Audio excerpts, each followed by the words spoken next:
everybody. Welcome to the Buckeye Weekly podcast. I'm Tony Gerdeman here as always with Tom Orr. Tom, how's it going? Tony, I had a traumatic incident earlier today, and you're about to hear all about it. I got a text from my daughter at, middle of the afternoon, early afternoon, and it just said, "What is America Online?" And I said, well, explained what America Online is. And then I'm like, wait a minute. Why are you asking? And she goes, well, we're in history class. And then I just turned to dust. And that was it. R.I.P. me. R.I.P. to a real one. More in me until you join me, I guess. And then you try to explain it. It's like, well, you had these CD-ROMs. What's a CD-ROM? It's like, you know what? Go ask your mother. Well, you used your phone. You mean your cell phone? No. Yes. It's like a cable modem, only completely different. It made funny noises. What do the funny noises sound like?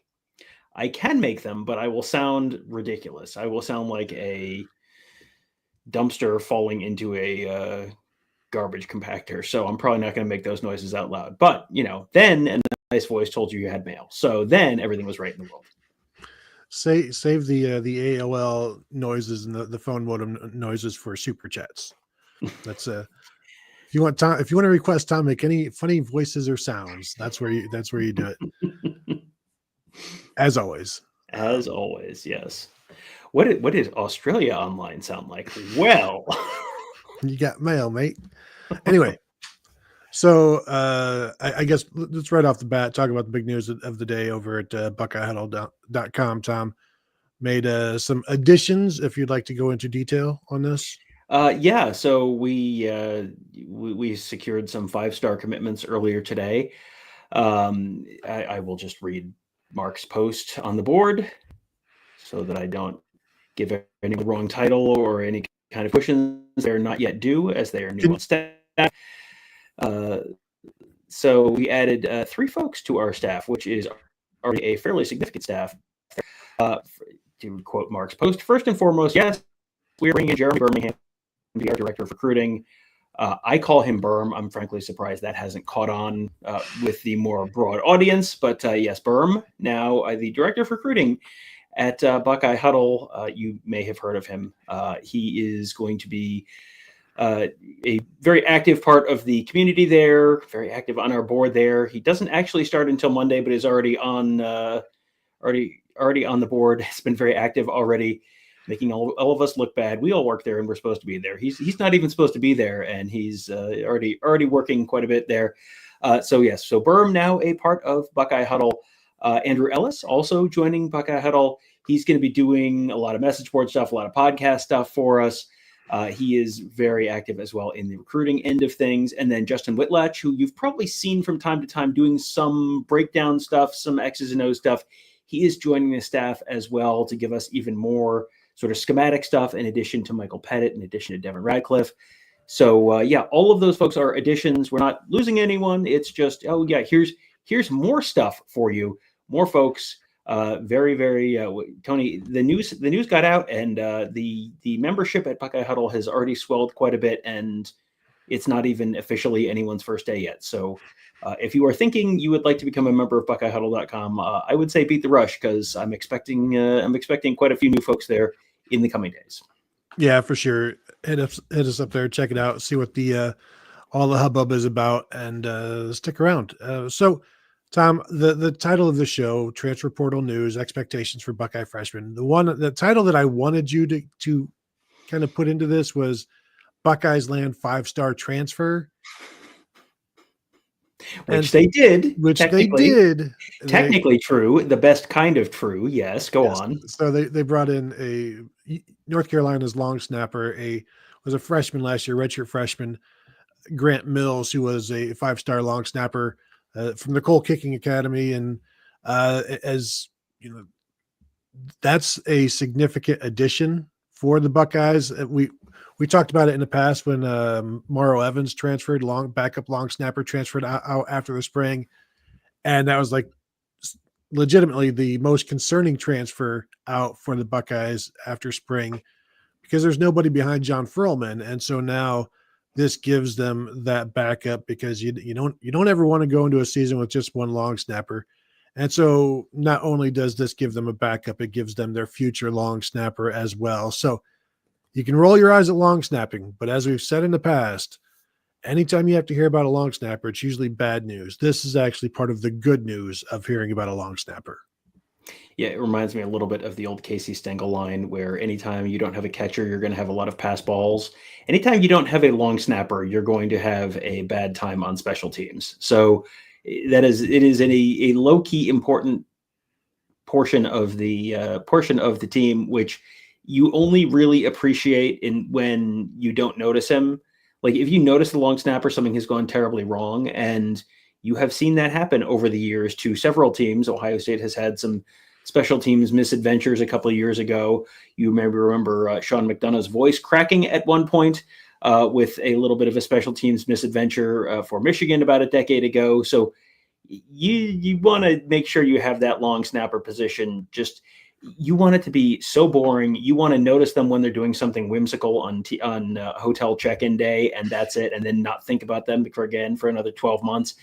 And Ohio State has been very fortunate. They've had a great run of long snappers of John Furlman and Bradley Roby before him. Robinson. And Bradley Robinson, sorry. Bradley Roby was also a good player. Didn't stick around as long, though. Bradley Robinson was a great long snapper for Ohio State. And then before him, you had Liam McCullough, who was the one who was known for the fun shirts. I think he's still kicking around the NFL. Was he with the Falcons or the Raiders or someone recently? I mean, these are guys who they're names that even Ohio State fans are probably going like, yeah, that sounds kind of familiar. That's good. That's what you want. You don't want to know who your long snapper is. And Ohio State seems like now you've got sort of a little bit of a transitional year, and then you've got potentially 3 more years now. So if you can just sort of cross that one off the shopping list for the next few years, that is a big positive for Ohio State.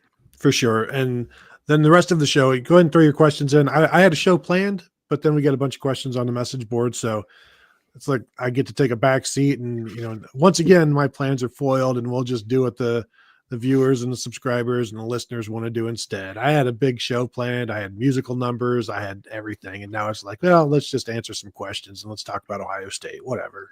We can do that. And this is one where we threw this on the message board, and immediately, normally we'll just kind of throw it on the board and just be like, hey, here's what we're talking about. And then there were a bunch of people today who had specific questions. So we'll just answer to their specific questions to start with. And then you guys can throw more in there. And the theme of the show was like, let's talk about the expectations of the Buckeye freshmen. So that's what a lot of these questions are coming from. This is coming from Buckeye Huddle member JMel002. How much action do you think the new crop of linebackers get this year? And that would be Tarvos Alford and Riley Pettyjohn in particular, and Eli Lee as well. Mm-hmm. I think you're looking at guys who are going to be, they're not going to be in the top 3 for sure. You feel very good about Arvell Reese. You feel very good about Sonny Styles. You feel very good about Peyton Pierce. Garrett Stover missed a bunch of spring ball with like a foot or an ankle thing. You would figure he's probably still ahead of those guys, but I'm thinking those guys are going to be pushing for time with the twos at some point. You're certainly going to see them during some of those early season games. You're going to see them against Grambling. You're probably going to see them some against Ohio, some of those teams. But I think one or both of those guys could be, potentially be pushing for time, with the twos to be at least in the mix as like that 4th best linebacker, potentially by the middle or end of the year. Yeah, I would agree with that. And I think one of the interesting things to watch is how much of the 4th quarter snaps in a blowout does Peyton Pierce get? Do they want to give him those snaps? Do they want to get him out as one of those top guys? Because you think back, how much was Arvell Reese in the game, in the 4th quarter of blowouts? How much was Cody Simon in the game of blowouts the 2 years before that? So I think that would be a good opportunity for Riley Pettyjohn, who played middle linebacker in the spring, to get some of those snaps in the 4th quarter of those games. And TJ Alford and Garrett Stover are going to, I think, really battle to be that backup will. And I say backup will. Just realize that Peyton Pierce is the backup at both spots. If something happens to one of those 2 starting linebackers, that's Peyton Pierce is going to be there. But again, how much is he going to play in the 4th quarter of blowouts? And maybe that's another discussion, is how many of these games do you foresee the freshman really getting a bunch of time? Because we can pick out some easy ones, but then there's going to be some that you don't necessarily expect, or some that you would expect that doesn't happen. Like last year, the freshmen are going to get some good minutes against Nebraska. No, they're not. So there's some games that kind of come out of the blue. But I do think I think James Laurinaitis is going to want to play all three as much as he can, particularly TJ Alford and Riley Pettyjohn, because those guys are top tier guys from out of state. And so you have to keep them busy. And I think you'll see a lot of snaps in the way of special teams as well as they try to take ownership of spots there. Yeah, I think you're looking for, with guys who are that big and strong and athletic, you're looking for ways to get them on the field. And they certainly are guys who fit the profile. Normally you look at safeties and linebackers and think those are the guys who you're probably going to see on special teams on a bunch of those kick coverage units. So I'm sure you're going to see a bunch of them there. But you're already, this seems wild to think about because it feels like he just enrolled at Ohio State and enrolled a year early, but Sonny Styles is done after this year. And so you're going to have at least one new starting linebacker next year, and potentially Arvell Reese could be done after this year, which is another one that seems crazy because it seems like he just got here, but this would be his third year. So now he could potentially be draft eligible after this year as well. So after that, you've got just the two guys who were freshmen last year and then the new guys. So there are going to be opportunities this year. There are definitely going to be opportunities next year. And those are guys who are talented enough and that you could potentially see them on the field as, on the field this year and on the field as starters potentially next year. So, or at the very least in that, top three kind of rotation that we've talked about with them having a couple times the last few years. All right, let's move on to someone else, and we'll come back to another one from J Mel, from Buckeye Huddle, member of the NV Pack. Who, if any, of the backup defensive tackles have the best shot to make an impact? It doesn't seem like any help is coming in from the portal in this area since Texas signed everyone who was on the market. I think you can throw a dart at a dartboard and pick one of these guys, because we heard so much about Jason Moore last spring from Larry Johnson, and then really didn't see any of that in action during the season. We know that Tywan Malone is now a fifth-year guy. Like, this should be the year. This is going to be the best Tywan Malone we see, and I think he could play either spot, nose tackle or three tech, just depending on what they need and where they need it. So I think those are the two most likely guys. I guess I would probably go with Malone. Has actually started a game or two last year while Tyleik Williams was hurt early on, and so I think. Do you go with the veteran, or do you go with the guy that still has some upside that might pop, like a Jason Moore? Or even, we saw Will Smith playing nose tackle. He's undersized at nose tackle, but Larry Johnson prefers undersized nose tackles because of the quickness factor. So, but we really haven't seen him do anything in a game yet. I wonder if any of these true freshmen can do anything. Can really can Jarquez Carter come in like Tyleik Williams did as a true freshman in 21 and immediately make an impact, and would have made more of an impact if he had been in better shape? Can one of these guys, whether Maxwell Roy or Trajan Odom, whomever, can they get something out of that? Because if they can get something out of the freshmen, now the guys that you couldn't get in the portal, that the freshmen become kind of like the portal additions in this one, because you were looking for help. Maybe you can get it from a young guy that's already on your team, but you can't always count on that unless you know that you can, unless you know that you've got that guy. And it doesn't sound like that's their expectation this year for the freshmen. No, I don't think that's the expectation this year for the freshmen. I think if you're looking at this question and, you're saying make an impact, and you mean that in terms of who's the most likely person to take a significant step forward, I would say just based on the fact that you're likely to take a big step forward as a true freshman, maybe someone like Jarquez Carter, but you're not taking a big step forward and now you're playing like Hayden McDonald did last year. That's not where you get when you take a big step forward. You're just kind of getting to okay, you could play him and they can be sort of a rotational guy and they'd be okay, but not quite as good as like a Cade McDonald or even an Edric Houston was last year. I don't think that's quite the ceiling for year one for like a Jarquez Carter. As for the other guys, I think you're getting to the point where they kind of are where they are, where if you're going to take a leap, if you're going to have a huge step forward, that generally is going to happen a little earlier in your career. That's not generally something that happens year 4 to year 5. All of a sudden, you just move light years forward. Even year 3 to year 4, that tends to be a little late for that to happen, outside of like an offensive lineman, maybe guys where it's more of a developmental position.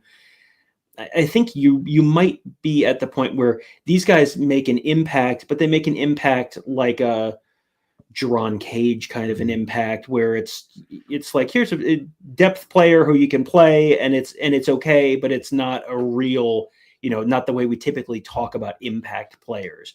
And they've had guys like this over the years where it's fine, it's not amazing, but it's fine, they're playable, they're okay, but they're not truly, guys you're talking about in the NFL draft kind of conversation. So I think you've got guys in that room who could be okay and could be, playable depth guys. And they probably have guys who probably already are playable depth guys, but it's going to be a step back from the Edric Houston, Caden McDonald duo with the ones to the guys behind them. I feel like Hero Kanu would have been like very clearly the third best guy in the interior of that defensive line. And he is, as the question mentioned, he is with Texas now because they just brought in everyone. Well, and the other thing to keep in mind, like when you're talking about contributions, I'm just talking basically snaps, good snaps, because if you're looking for if you're looking for stats, last year Caden McDonald had 1.5 tackles for loss, and I don't think Edric Houston had any. So we talk about the contributions like that they made. I'm just talking about occupying good snaps and not being a drain on the defense. And I think it was at the spring game talking with Michael Pettit, who was another one of our X's and O's guys at the Buckeye Huddle. He said, I would take 4 Jerron Cages off the bench right now, just because you know what you're getting. And he was a veteran, and he didn't do anything special, but he did enough, and you knew what it was. And I think the concern with the defensive tackles behind the starters, and go ahead and throw the starters in as well, because they're so young. Like, you don't truly know what you've got on the interior this year, but they'll find out pretty quickly.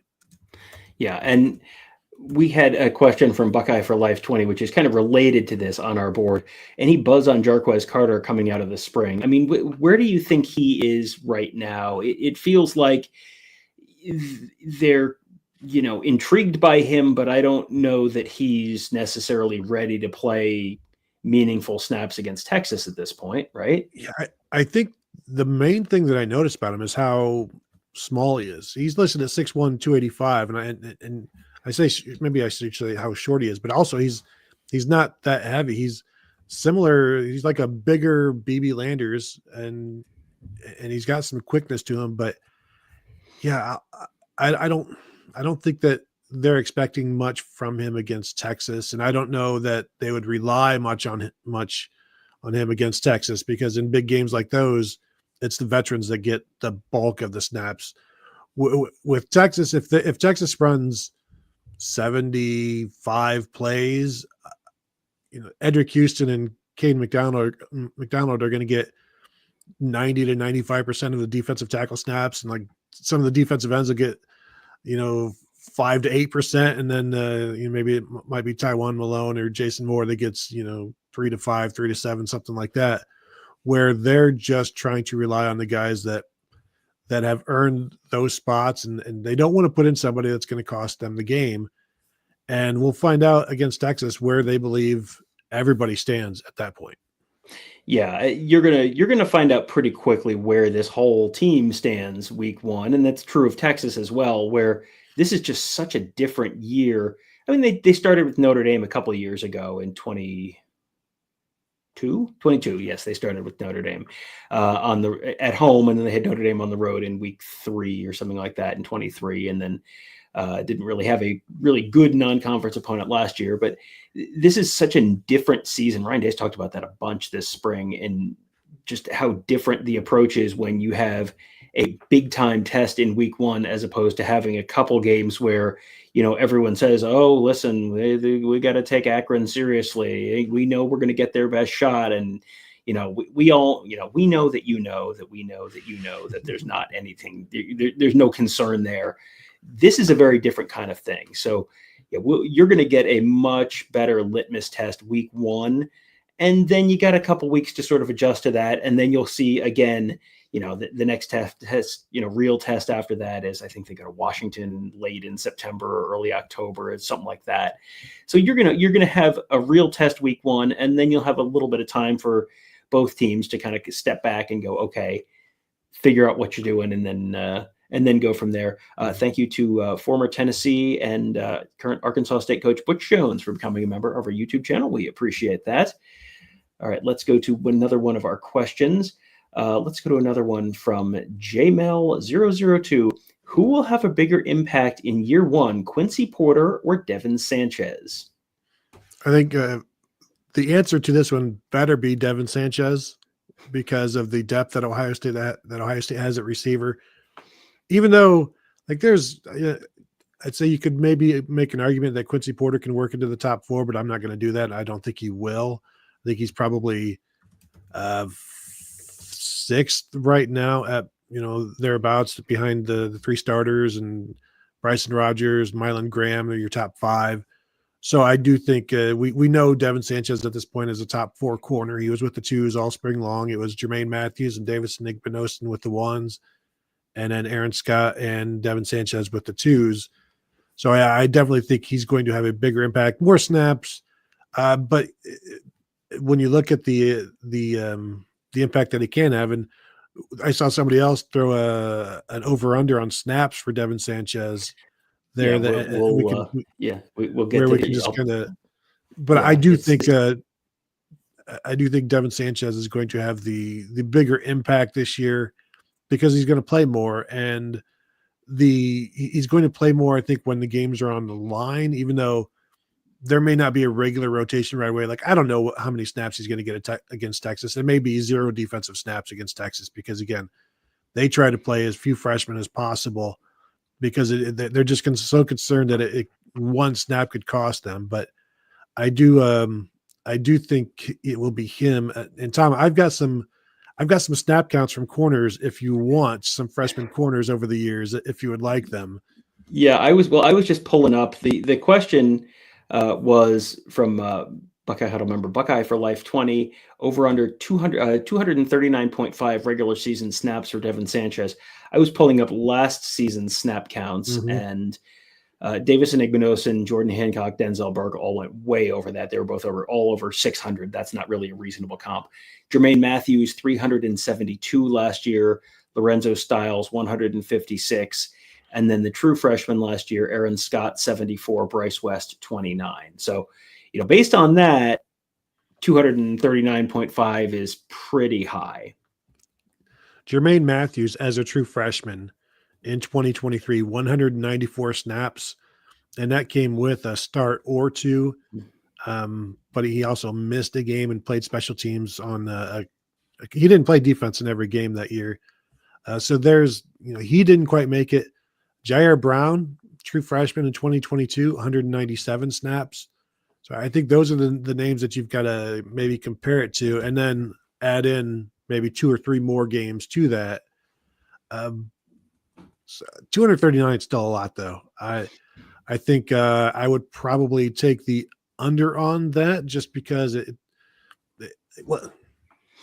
you expect a 3-man rotation in this that would allow then more snaps for the 4th guy? Yeah, I mean, I think you might see them rotate guys, and so much of this is like, how healthy is everyone? Who gets kicked out for targeting at some point? Like, there's a bunch of that kind of stuff that can impact this. But I think you also kind of have to, let's treat this like Vegas treats over-unders for win totals. Let's talk about the 12 regular season games. 12 regular season games, I'm probably taking the under on this. If they get to the point where they make the college football playoff, they win a game or 2, and you're getting into 14, 15 kind of games, then you might be getting over, because the longer you go in the season, the more likely you are need to play your depth. And also the more likely you are to have a true freshman who's potentially ready to go. I think back to previous true freshmen who, Denzel Burke obviously started from day one, so he's not kind of measuring stick here. But I think of other guys who were really talented true freshmen who it still takes a while to sort of get up to speed. Someone like Jeff Okudah, for example, in 2017, he was, I think, the number one corner prospect in the nation, also from Texas. And you saw him towards the end of the year when Denzel Ward opted out of the Cotton Bowl. Jeff Okudah got his first career start and probably got 40 or 50 snaps in that game. That was, but that's a guy who ended up going number 3 overall in the NFL draft. And he was really kind of once someone was out, no longer available, then you sort of got the start. If anything, the corner room is probably a little deeper now than it was in 2017. So yeah, I think under is probably the smart play here, especially if we're just talking about the regular season. Well, and so you're talking 20 snaps a game for a true freshman in those 12 games. Jermaine Matthews last year played 20 snaps in just 5 regular season games last year, and he didn't even see the field on defense against Oregon. Now, that was a mistake, not playing him more last season, but that was a sophomore who had starting experience, and he still didn't reach the numbers that we're talking about here. So that just gives you an idea of what it takes to get on the field for a freshman or a sophomore.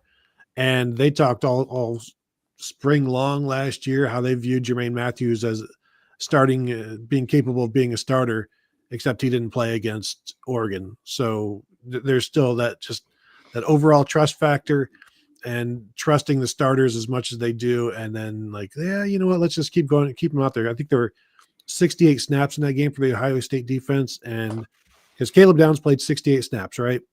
Jordan Hancock, Denzel Burke, and Davison Igbinosun all played 64. Lorenzo Styles played 3. So I don't know whether there's probably some goal line short yardage where they didn't need some 1 or 2 corners in there, but they stuck with those guys throughout the entire game against Oregon. Yeah, and I think you have right now coming out of spring, I think everyone is very high on Devin Sanchez in terms of a medium to long-term thing. But right now, I think Aaron Scott is pretty clearly the third corner on this team. I think at this point, there's probably also a little bit of a drop-off between Davison Igbinosun and Jermaine Matthews, who are right up here. And then you're down, a little step down to Aaron Scott, and then probably a little bit of a step down to Devin Sanchez right now. Those layers can compress as the season goes along and those guys get more experience and more reps and all that. But I think right now I'm gonna say under there. If it's over, is that good news or bad news for Ohio State? Because it's that could either mean they have a true freshman phenom corner, or some guys who they really didn't want to lose, maybe you're not playing as many snaps as they want to. So that's one that could really swing dramatically in one direction or another. Yes, it's good news as long as nobody is hurt. Mm-hmm. Yeah. All right. So how about this one from Buckeye Huddle member JMel002? If you were Ryan Day, do you give Tavian St. Clair QB 2 reps instead of the loser of the QB 1 battle to prepare him for the future? This one, to me, is the easiest of the questions. No. Right now, Ryan Day, we talked to Ryan Day on Tuesday this week. He was very clear about the fact that there's a significant separation right now between QB2 and QB3. And that's absolutely natural for a true freshman who's coming in and after having played in relatively small school Ohio football. There is a big jump to the level of the Big Ten. There's always a big jump from high school to Big Ten level, but even more so when you're not coming from a big D1 state powerhouse or a big national program or IMG or something like that. You're going to have a little bit of a learning curve for Tavian St. Clair. And until you are completely out of the national championship race, and I'm not expecting Ohio State to be completely out of the national championship race at any point during the regular season, you're playing to win the national championship. You just saw the team be the number 8 seed in the playoff and then run the table. So if you lose a couple games during the regular season, that's fine. That's not a problem. That does not disqualify you from winning the national championship. So you're going to have, and right now with Julian Sayin and Lincoln Keenholz being pretty neck and neck, you're going to have your 2 guys who are trying to, this is not a, tank year, lose some games, play for a draft pick and focus on next year. This is this is the Ohio State. I remember them selling in longs back in the day. Ohio State, we don't rebuild, we reload. T-shirts, and I think those T-shirts have probably not been around for 30 years, but the spirit of the message lives on, Tony. Many years after. Those were back in the AOL days. You remember AOL?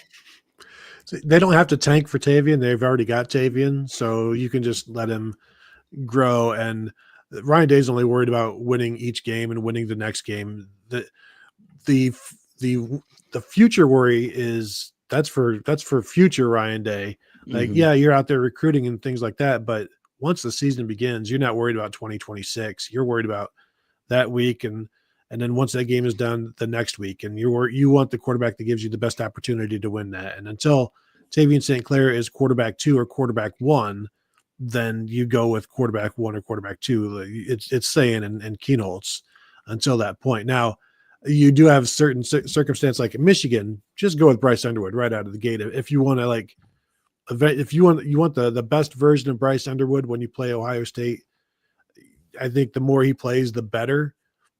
But does Michigan also want to let's not lose games we shouldn't lose by having a freshman quarterback on the field. Let's go with as much veteran calm and confidence and prowess as we can. And then once we have to make the move, we will. It's the Todd Beckman, Terrell Pryor thing. Once we have to make the move, we will.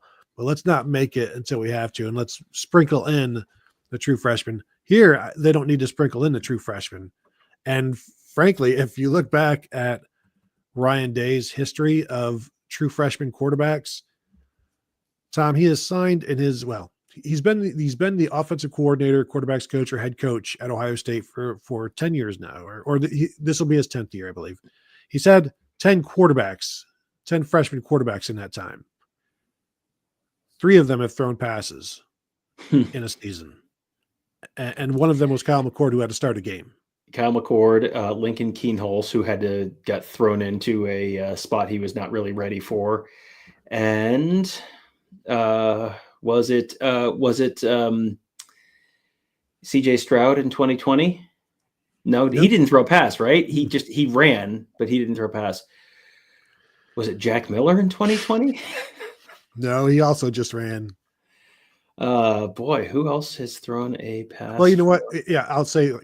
Technically, this guy transferred in as a true freshman, but he was a true freshman.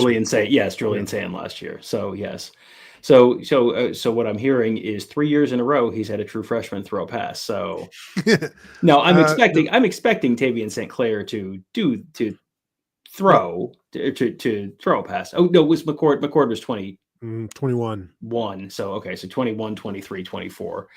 But yeah, I think I'm expecting Tavian St. Clair to play and throw some passes this year, just based on the fact that it's just not a very deep quarterback room. Like your third quarterback is going to play. Your third quarterback is generally not a true freshman, but yeah, that's someone who I'm expecting to see him. Frankly, I would expect to see him get a couple drives against Grambling, for example, and you're gonna see him early. You're gonna see him for 4 games, and no more than 4 games would be my guess in the regular season. Yes. Although, what are the odds Tavian St. Clair is playing 5 years at Ohio State? Probably not very good. But if I don't think they also want to get into the Kyle McCord situation where you play 9 snaps against Indiana or whatever it is, and then you don't get another year of college. Like that the 9 snaps against Indiana probably cost Kyle McCord another $1 million at Syracuse or whatever he got last year. Can I give you the average freshman season for all 10 of these quarterbacks under the Day tutelage? Sure. 4 of 7 passing for 61 yards, a third of a touchdown, a fifth of an interception. So all of those numbers are the over-under for Tavian St. Clair. Go ahead and take the over on all of those. I was going to say I will definitely take the over on a third of a touchdown. I think I'm feeling very confident about that. Frankly, I think he might go over at least 3 of those numbers in the Grambling game. You tell me he goes 5 for 8 for 65 yards and a touchdown against Grambling in the fourth quarter. I go, yeah, sure, I could see that. Absolutely. So, all right. Next one from Buckeye Huddle member John Ahern. What are the chances by the time the playoff rolls around that Beau Jackson is running back 2? I like Donaldson quite a bit. That would be C.J. Donaldson, running a West Virginia transfer. But I think Beau Jackson could be special. How's the ball handling? How's that going? How's the ball protection? The blitz pickup, all of that. Because I think as runners, I think he's going to be just fine. I think that's pretty much the case with just about any running back. But how is everything else? How is his route running? Is he where he needs to be in the flats on third downs? All of these little things that we never talk about. Where C.J. Donaldson is a senior and he knows all of these things and he's comfortable with all of these things. And as I keep saying, as you get into the later parts of the season, unless you have to rely on a freshman, you tend not to. But Ohio State has had some talented freshman running backs under Ryan Day. You could throw J.K. Dobbins, Travion Henderson as two of them. I don't think it's out of the realm of possibility. Like I'm the only person I know that is very high on Beau Jackson. Frankly, everybody else I talk to is like, just, this guy, he stinks. But I wouldn't be shocked. I'm not calling for it, but I also do want to see C.J. Donaldson and what he looks like operating in an offense that more suits him, as opposed to the one at West Virginia where he's confined by the limited passing game and the weapons around him. Yeah, I like C.J. Donaldson in this offense. He looked, it's very hard to judge a running back during the spring, and that's something we talk about all the time. I think that's something that Ryan Day may have talked about at one point during one of his press conferences. But from what we saw from C.J. Donaldson, a little bit we saw, you can see what they like about him. You can see that he's not going to put up 2,000 yards like J.K. Dobbins. He probably isn't going to put up 1,000 yards like Travion Henderson and Quinshon Judkins did last year. But he could put up a very solid 700 yards and 10 touchdowns this year and be a really important part of this team. If those two guys are healthy, if you have a healthy James Peoples, if you have a healthy C.J. Donaldson, I think you put together the numbers for Dallin Hayden in 2022, and those numbers are, it was like 111 carries and 530 yards and 5 touchdowns or something like that. I think those are great over-under numbers for Beau Jackson. If the two guys ahead of him are healthy, you're going to see those kinds of numbers for him. And those would be great numbers for a true freshman. So much of this depends on all the stuff Tony talked about. What is his blitz pickup like? Do they trust him to, do they trust him in pass pro? Do they trust him to be able to catch the ball out of the backfield? How do they trust him with ball security? All that kind of stuff. If he puts the ball on the ground twice during fall practice, that's going to materially impact the amount of snaps that he gets, especially early in the season. So, you're dealing with some very fine margin stuff and some stuff. It's just information that we don't have yet. They're very high on him right now. And if someone gets hurt and he has to take on a bigger role and they get to the point where they really trust him to take on a bigger role, I think he absolutely could have the 700 to 1,000 yard kind of season. But there's a lot of ifs in the sentence that led up to that. Don't just say, well, Tom says he's going to rush for 1,000 yards this year. Like, hold on. If he's if there is a need, and if he is trusted with ball security, and if he's trusted with pass pro, and if he's there's a lot of ifs that led up to that. But just in terms of pure talent, yeah, man, it's in there. He is. You can watch it and you come away with that impression. You can talk to Carlos Loughlin and you come away with that impression. You can talk to Ryan Day and you come away with that impression. Everyone is very, very, Brian Hartline is very high on him. Like, everyone is very high on him, but there's a lot of boxes that need to be checked between now and whenever that he's getting put into those meaningful situations.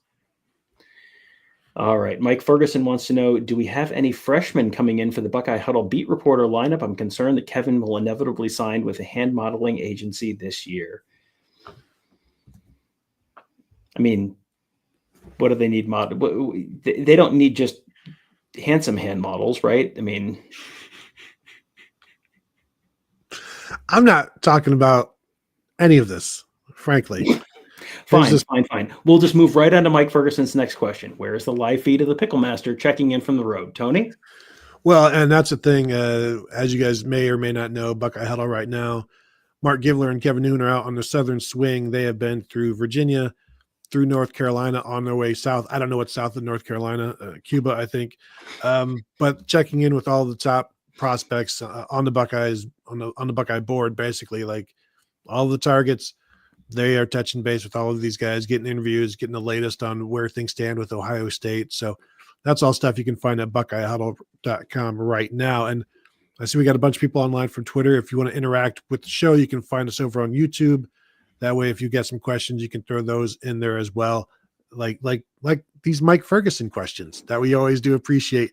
But they, I know Kevin was talking about doing a live show on Saturday to catch up on, if you will, on what they've been up to on this trip. And again, Mark has been cranking out articles on everybody they're talking to, and they've got video interviews as well that you can find on youtube.com/Buckeye Huddle after we're done. And you can also find they're doing sort of recap shows. They're posting all these interviews on our YouTube channel, but they're also doing kind of end of day recap shows every couple of days, just to talk about sort of a synopsis of the guys they've talked to and what they've thought and what they've learned. You can find those on the Skull Session Recruiting podcast feed. That's Mark and Kevin's recruiting show. They'll have those there. We will probably drop some of those. I dropped one of those in the Buckeyes Tomorrow Morning feed yesterday as a bonus show. We'll probably drop one of those in a Buckeye Weekly feed at some point, just to let you guys, if you are not subscribed to that feed, get you a sense for what you're missing out on. But yeah, you should be subscribed to that feed, because they are going to be very active the next couple of weeks. And then also doing a bunch of sort of the fun offbeat stuff. They went to one of our favorite places, Tony, for lunch today. I'm not often jealous of Kevin, but I was a little jealous of Kevin when I saw that they went to Cookout today. I just like talking to people about Cookout. Like, have you ever been? Really, what was your receipt? I swear, I saw recently somebody. Was it our buddy Marcus Hartman was there? I don't know who was there, but it was the exact same like receipt, same price as ours, like $17 for 2 grown men's meals total. And it's like, this is what a magical place. And I can, if I want a side for my burger, I could get a burger as a side. I could get a wrap as my side. I can get a quesadilla as a side. Like, this is what America is meant to be. I think this is what the forefathers had put out there when they wrote down the whole Declaration of Independence. There's some lines in there about Cookout and mains as sides, I believe. Yeah, for sure. It's every time I go to Cookout, I have that experience that when when people put up the Taco Bell menu from 1997, and it was like you could get 7,000 calories for $8, and it was like, oh man, I miss those days. That's the experience of going to Cookout. As Tony said, I think I got a burger and a quesadilla and a milkshake, and Tony got a burger and I don't know, fries and I think I got two. I think you got 2 sides. Yeah, everybody gets 2 sides. Yeah, it's a tray is what they call it. Yeah, you get a burger and 2 sides and a milkshake, and then Tony got a burger and 2 sides and like the Exxon Valdez size of Diet Coke, and it was $17, and it was like, did we just go back? Is Bill Clinton president again? What is going on? What am I in high school again? I don't think I'm in high school again. My knees hurt too much for me to be in high school, so I don't think that's true. But yeah, it is a magical place. Walnut milkshake. You'll thank me later. And yes, if you are it is like in the Mid-South. So if you're in Knoxville, Tennessee, or driving through North Carolina, probably South Carolina, you can find them kind of in that region. I don't think it's like Orlando or anything, but sort of in that Mid-South region. Treat yourself to Cookout. It is a unique and wonderful experience. All right. Lisa Sims says, good evening, Buckeyes. I'm excited about Thor Atkinson that we brought in from the portal. Ryan Day seemed very excited about him as well. Yeah. Big defensive end from North Carolina. Beau Atkinson's mother's from New Hampshire, which Ryan Day loved. He's always got to talk about New Hampshire. But he's going to be in that lineup right away. And I'm interested to see how that goes, because he's going to be the most experienced guy, the most productive guy at defensive end. And it makes the group, it answers, I think, a lot of questions about that group. And it allows the other 4 guys to kind of grow into their role and whether that's Kenyatta Jackson growing into his role as a starter. And we've talked on the show many times about how the leader that the departed seniors are expecting him to become.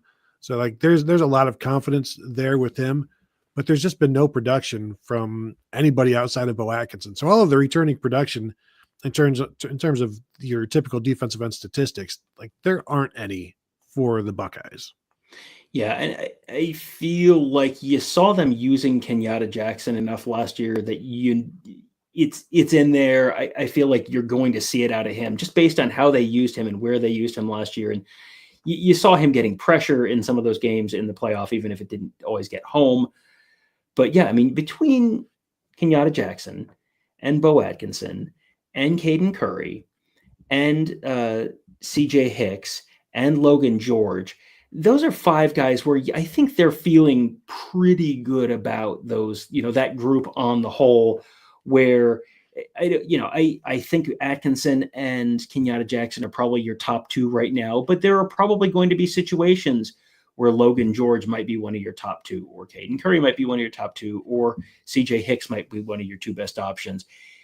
I think there's enough talent there and just enough raw athleticism there that I think they're going to be pretty solid at the defensive end position. Again, I feel very good about their first team defensive line, especially after signing Atkinson. It's really the concern on the defensive line is really just where do things shape up with the second stringers on the inside. And we talked about that earlier. And it's not like they don't have anyone. It's just, is it going to be playable? Is it going to be better than playable? Is it going to be decent? I don't think it's going to be, you don't even notice a drop off. I feel like that's probably above the ceiling of what you're looking at right now. But where between like and yeah, I mean, you're in the like making funny noises sort of portion of like what the range is for the interior of the defensive line, the depth there. But it feels like it's going to be maybe okay. Tom, can I ask you a question? You sure can. Because this is a question that I got from a buddy of mine, and he's concerned, angry, defeated at the fact that Ross Bjork has maybe kind of hinted that he'd like to get the Texas game away from Fox. Like there's this desire to get that game away from noon, big noon. When you look, I think the problem with this, yeah, sure, we're all for that. But when you look at the games that week that would then have to be on Fox instead, tell me, Tom, I'm going to give you some options, okay, for Saturday, August 30th. And you tell me which of these sound acceptable, that are legit, that these are Fox branded games. Western Michigan at Michigan State. Do that because it's out west. South Dakota at Iowa State. Is South Dakota, are they the bad ones or the good ones? You've got Nevada. They're okay. They're the South Dakota. Yeah. Well, I will remind you, Tony, that Big Noon week 1 last year was Akron at Ohio State. So Nevada at Penn State would be a pretty close analog to last year's Ohio State. I wonder if maybe you could get NBC to work a trade with Fox for 1 week. Like, I wonder if you could call in a favor with NBC and say, I don't think Fox is going to go like, nah, we're good. We are good with, what was it, Central Michigan and Michigan State, or Western Michigan and Michigan State. I mean, I know Connor Stallions was excited to go to that game, but I don't think that Fox is going to be all that excited to go to that game. I think your best bet is to maybe be able to get NBC to work a trade with Fox, and Fox moves that game into prime time or something like that. Because I don't think Fox is paying the Big Ten a whole lot of money, and the Big Ten is cashing those checks with big smiles on their faces. So they don't have a lot of leverage here. So unless you can get networks to trade spots that week, I think I would bet fairly heavily on that remaining a noon game, unless there is some kind of network swap that they can work out. And we do know like trading has happened. It happened last year, so they've done it before. They will do it if it suits certain parties. But there are no like, ooh, that's an interesting game. You've got Ball State at Purdue. You've got North Dakota at Kansas State, New Mexico at Michigan. Do you want to see the Bryce Underwood debut? You got Old Dominion at Indiana. Like these are not great situations to sub out of that one. So it's like there would have to be some give and take there from Fox to get that away from them. And I'm assuming that will be the number 2 pick. And we've got we love talking TV here, Tom. The upfronts are, I think, the week after next, or like the 12th through 15th ish, somewhere in that range, basically. And that's when some of these games will start to get revealed. And we know that Ohio State and Michigan will be on Fox, and that second pick, which some people will tell you that Fox has the first 2 picks. Some people will tell you that they have the first 3. Doesn't really matter because Texas at Ohio State is going to be the second pick. So, yeah, I almost certainly, just especially because there's just not that much exciting other than that game that's happening that weekend, and that's Labor Day weekend, so everyone's kind of at home and jonesing for college football.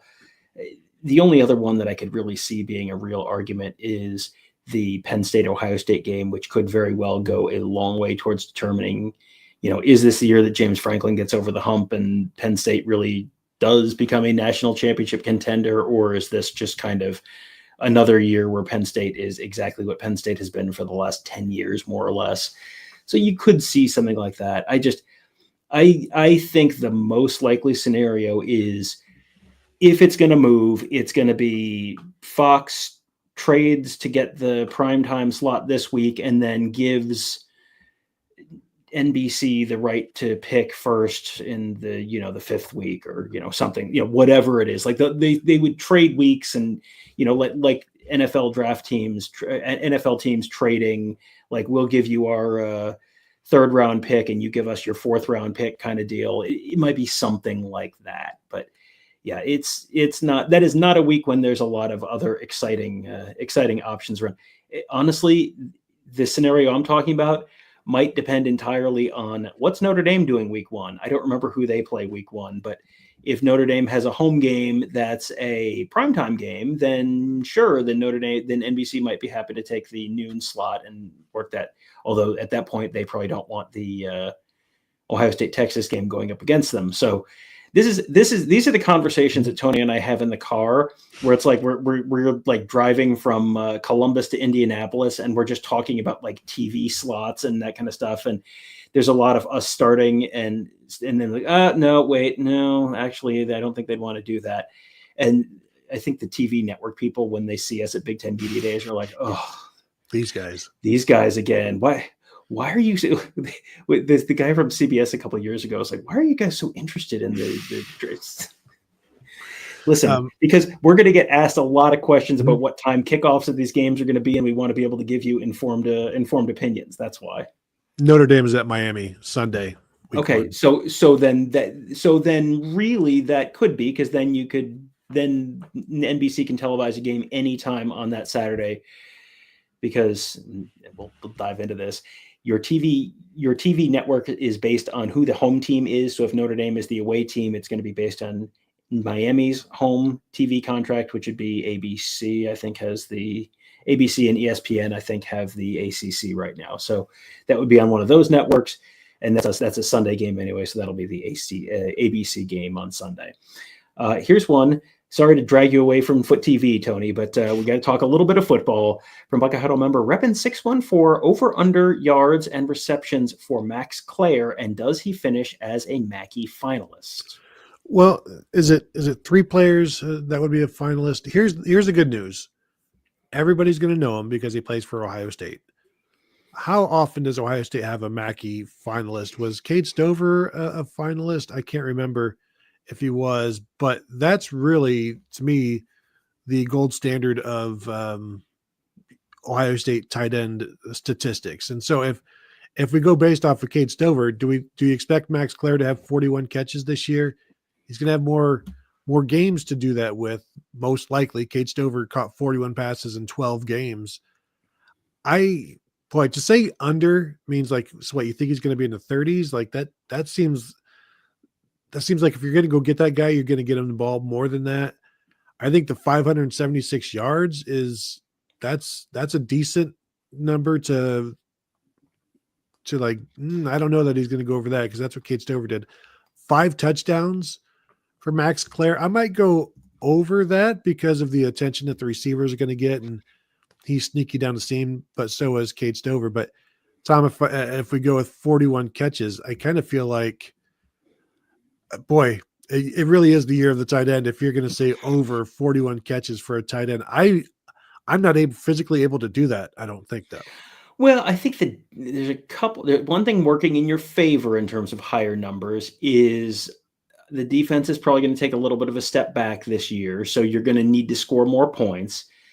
One thing working against you is the tight end room is so deep that you're going to see Will Kazmarek out there, and you're going to see Jelani Thurman, and you're going to see Bennett Christian. And even if even if Klare is playing a lot, and even if they're playing 12 personnel, he's not going to be out there every time. And you're going to want to play a decent amount of 11 personnel, which would be 1 running back, 1 tight end.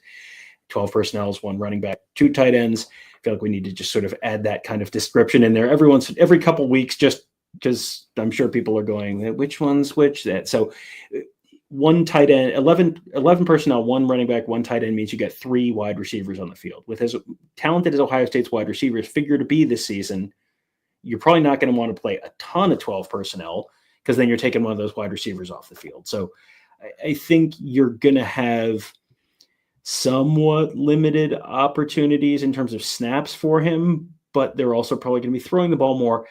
Of all of those numbers, I think touchdowns are the ones I'm going over the fastest. Was it over 5 touchdowns, over 5.5 touchdowns?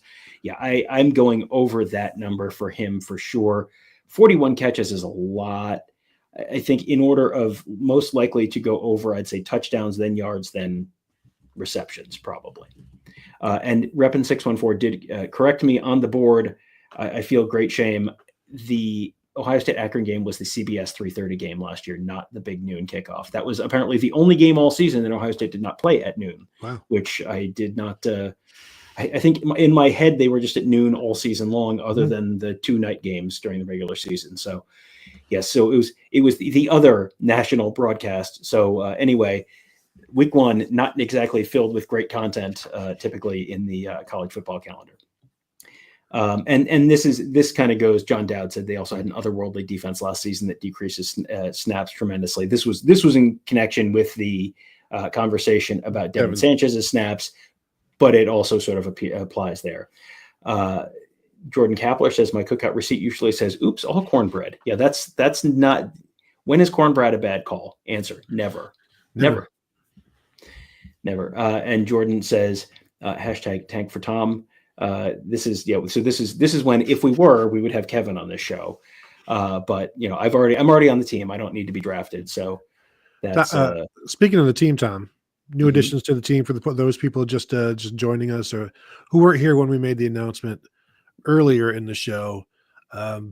Buckeye Huddle has added some new members that will officially start on Monday, specifically Jeremy Birmingham coming over from Rivals. You guys know him as Berm. I still only know him as Jeremy. I'm looking forward to meeting him. Andrew Ellis, talking recruiting on the message boards constantly, keeping people updated on what's going on. He's joining us. And of course, Justin Whitlatch doing the X's and O's, going to have a larger role moving forward with us at Buckeye Huddle. We've got so many X's and O's, guys. Can't wait to start diving into all of that content. So if you're into the X's and O's, we've got you covered there because we've got a bunch of guys that know what they're talking about. If you're into the recruiting, we got Berm, we got Mark Givler, we got Andrew Ellis talking about all of that, keeping everybody up to date. And if you're interested in the team, you got me and Tom and Kevin and Berm and everybody else, frankly, because it's all hands on deck when it comes to the Ohio State football coverage. Yeah, it is. We already have a pretty deep bench at the site, and you pretty much every time you go on the site, it's like, oh, there's like 4 staff people online right now answering questions. And then we just added 3 more and some pretty big names. There has been a lot of excitement on the board today, a lot of new folks on the board. And as we're bringing in all of these new folks, we are bringing back our confetti promotion. So if you'd like to, if some of the biggest names in Ohio State football coverage are all in one place, is not enough for you to sign up. You can also get national championship confetti. Your first month is only $4.99, and you go hop on that board. There's instructions on how to request your national championship confetti.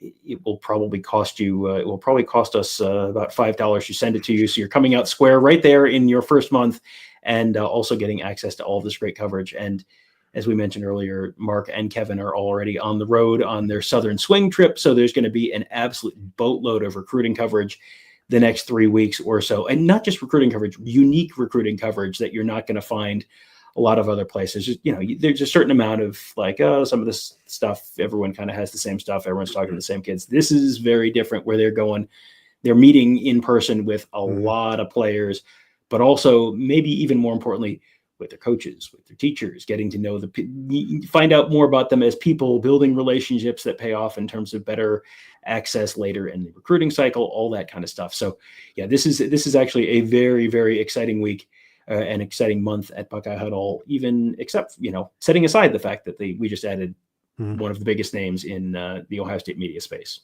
Yeah, and I see Mike Ferguson's latest comment. Sounds like Tom's wife wants the confetti out of the garage. I got the confetti out of my house and I gave it to you, so now it's your problem to deal with. I do still have some confetti from the Cotton Bowl, though. Well, if you want Cotton Bowl confetti, that's Tony's problem. No, you can call him at 614. No. Anyway, Tom, have we defeated the viewers and the listeners and the message? I believe so. I think we're through everything. I will double check the board one more time, but I think we're good. Okay. Yes, we're good. All right. We do appreciate you all jumping on. And again, check us out at BuckeyeHuddle.com. See what you think about it. I promise you that we are there answering questions, giving you the information that we have, talking about all of these things constantly. So find us there. And of course, find us at youtube.com/BuckeyeHuddle as well. Hit the bell to be notified when we're going live or dropping videos and all of those good things. So thank you all for tuning in, and we'll talk to you all later.